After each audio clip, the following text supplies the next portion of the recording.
Jesus told his disciples a parable. Can a blind person guide a blind person? Will not both fall into a pit? No disciple is superior to the teacher, but when fully trained, every disciple will be like his teacher. Why do you notice the splinter in your brother's eye, but do not perceive the wooden beam in your own? How can you say to your brother, "Brother, let me remove that splinter in your eye," when you do not even notice the wooden beam in your own eye? You hypocrite! Remove the wooden beam from your eye first, then you will see clearly to remove the splinter in your brother's eye. A good tree does not bear rotten fruit, nor does a rotten tree bear good fruit.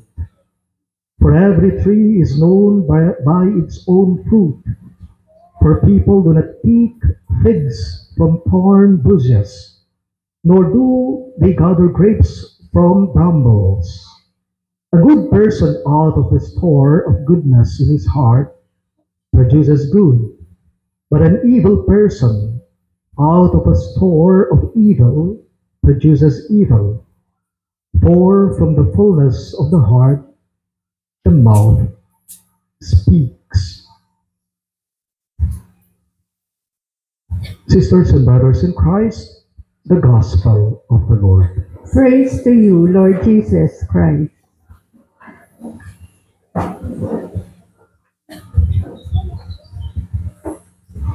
Good morning there, everyone. Can a blind person guide a blind person? This is what the Lord said in our Gospel for this Sunday. Atayid neba ning bulag ing kalupa ng bulag? Of course not. Kasi pareho lamang silang madidisgrasya o pareho lamang silang madadapa. Kasi hindi sila nakakakita, bulag sila. Wala pong ipinagkaiba ito sa mga katagang sasabihin ko. Halimbawa, kaya bang i-second voice ng isang sintonado ang isang taong hindi naman marunong kumanta? Siyempre hindi. Potarugo manuldol, maliglat at buran kanita, kasi sintonado lang. O kaya naman potarugo, dakpandong pulis, kasi alalo king tono. O kaya bang turo ang lumangoy ng isang taong hindi naman marunong lumangoy ang isa pang taong hindi marunong lumangoy? Hindi. Kasi baka naman malulunod silang dalawa. Kasi elabyasang kawe. Na po? O kaya naman, kaya bang turo ang magbasa? Kaya bang turo ang maglektor ng isang taong sabihin natin ngongo, ang isang taong katulad din niyang ngongo? Pupunta naman rugoy nga mga nuna nga pong gino maging bulol niya. Masakit din naman kanila. Ang ebanghelyo po natin ngayong linggong ito ay tungkol po sa mga taong may dalawa silang mata. Nakakakita sila, pero ang totoo nito'y bulag sila. May mga tao talagang nakakakita sila, dalawang mga mata nila, pero ang totoo nito'y mga bulag sila. Remember the story of the two blind men? Naalala ko lamang kung bigla ang kwento nila. These two blind men approached Jesus and asked him for help. They wanted to see. Son of David, have pity on us. Sabi ng dalawang bulag na ito sa harapan ni Jesus. Bulag sila pero hindi bulag ang pakiramdam nila. Yes. Bulag sila pero hindi po bulag ang mga puso nila. Kabaligtaran po ng mga ito ang bulag na tinutukoy ng ating ebanghelyo ngayong linggong ito. Our gospel for this Sunday often emphasizes the idea that true sight, real sight, goes behind physical vision. It transcends mere physical vision. It speaks to those who may have their normal eyes, yet remained spiritually blind. Sabi po nila, iba-iba na raw po yung mga nakakabulag sa isang tao. Biyayaliwano po kanong klase, nung bakit ding tao kanunin kaya mabubulag la o mabulag la. Halimbawa, nakakabulag daw po kapag ka nagbabasa ka ng nakahiga. Yung iba, paniniwala nila, nakakabulag daw po kung halimbawang naligo ka pagkatapos mong maligo ay matulog ka. Ang paniniwala nila, mabubulag ka. Nakakabulag din daw po yung pagbibilang ng sobra-sobrang pera o salapi mo. Nakakabulag din daw po kapag halimbawang sobra yung panonood mo ng TV o kaya naman yung paglalaro ng baraha. Pero may isang tinutukoy pa si Jesus na nakakabulag sa ating ebanghelyo ngayong linggong ito. It is when you criticize the faults or mistakes of others. Kapag ka pinipintasan mo daw yung kamalian ng ibang tao, nabubulag ka na. Bulag ka na. Potang manatuka ka nung kasalanan ka rin aliwang tao. Potang ka nung atwan mo la o pagsisti mo la. Kakulangan o kamalyan din aliwang tao, mabubulag na kakano. Kapag ka mainit ang mga mata mo sa kamalian ng iba, sa totoo lang, nagdidilim na ang iyong mga mata, kaya bulag ka. Hypocrite! Sabi ng ating ebanghelyo ngayong linggong ito, you hypocrite! Why do you notice the splinter in your brother's eye, but you do not perceive the wooden beam in your own eye? These people are often negative and hostile, and they are prone to criticize and find fault in others. Hipokrito! Magbalat kayo mo.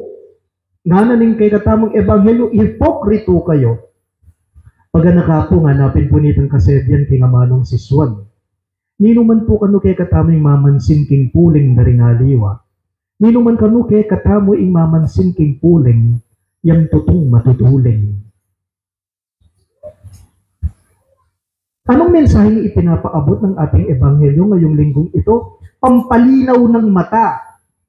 Ang ipinagkakaloob, ang ibinibigay na aral ni Jesus sa ating ebanghelyo sa ating lahat ngayong linggong ito.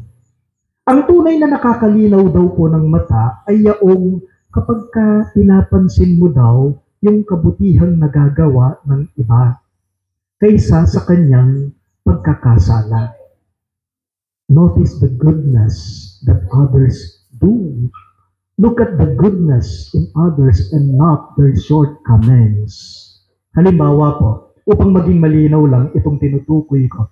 Halimbawa, nakapila kayo, mahaba ang pila. Nasa bandang hulihan ka. Napansin ka ng isang tao, sister, brother, mauna ka na. Sige po, mauna na po kayo. Nakita mo, yung kabutihang ginawa sa iyo ng isang tao, anong sasabihin mo? Say thank you. Ipagpasalamat mo. Pauna na ke. So karuguking gulo, tikit na ka. Sige muna na ka. Kaya kanay ing pila ko yung linya ko. O kaya naman ang isang taong kakilala mo, biglang nilibre ka. Gusto natin ng libre. Di ba? Nakita mo itong kabutihan na ginawa sa iyo ng isang tao. Say thank you. Salamat. O kaya naman, nahuhuli ka na sa schedule mo. May hinahabol ka na schedule. Mahuli ka na. Nakita ka ng taong kakilala mo, may sasakyan siya. Sabi niya sa'yo, oh, saan ka papunta? Nagmamadali ako, malilate na ako sa appointment ko. Sakay ka na. Nakita mo ang kabutihang ginawa sa iyo ng isang tao, magpasalamat ka. Nino man po kaya katamo, ing makapansin king kaya pandaringali wang tao. Masalaking matana ng taong ito, ing Diyos siya nakakit na. Sino man po sa atin ang nakakapansin sa maliliit na bagay na nagagawang kabutihan o kabutihang nagagawa ng isang tao, malinaw sa puso nito na ang Diyos ang nakikita nito. Pero, sino man po sa atin ang palaging nakikita niya ang kamalian ng iba, ang kapintasan ng iba, ang kakulangan ng iba, pati ang Diyos sa puso nila nagdidilim na. Naman po marok, hindi naman po masama na matalas yung mata natin sa hindi tama. Hindi naman masama na matalas ang mata mo sa mali, sa masama. Mabuti nga yun lalong-lalo na kung ang nais mo lang, ang layunin mo lang ay mapabuti ang isang tao. Pero, kung ang nagiging dahilan nito, kapag nakikita mo yung kamalian ng iba, ay upang manghusga o hatulan sila, masama na. Hindi na mabuti yun. Whether we admit it or not, lahat tayo, walang exempted dito.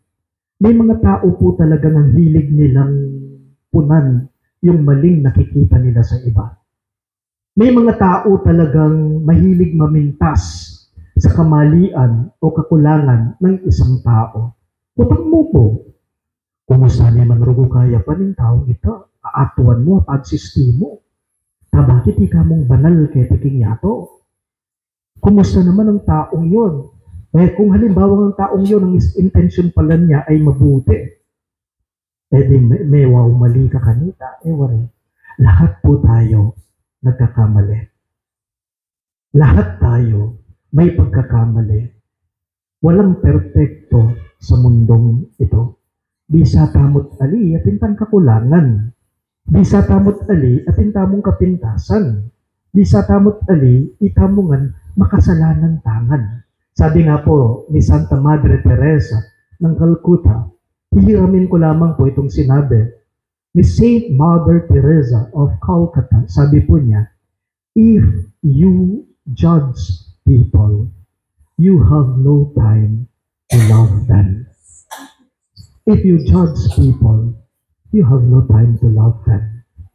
How can you love if love is not present in your heart? Inga pong ginupo, Yesusing mayaping masanting, yang munang kayang apapansin. Inya sana ita mo, makanyan tamo mo naman po. Na po, to end my sharing, I would like to give some thoughts for reflection. Lahat po tayo, iiwan ko ang 3 puntong ito. Number 1, speaking without thinking is shooting without aiming. Number 2, think twice before you speak and then say to yourself. And the last one is this, judge people where they stand, not where you stand. Uulitin ko po. Speaking without thinking is shooting without aiming. Number 2, think twice before you speak and then say to yourself. And number 3, judge people from where they stand, not from where you stand. Amen? Please all rise.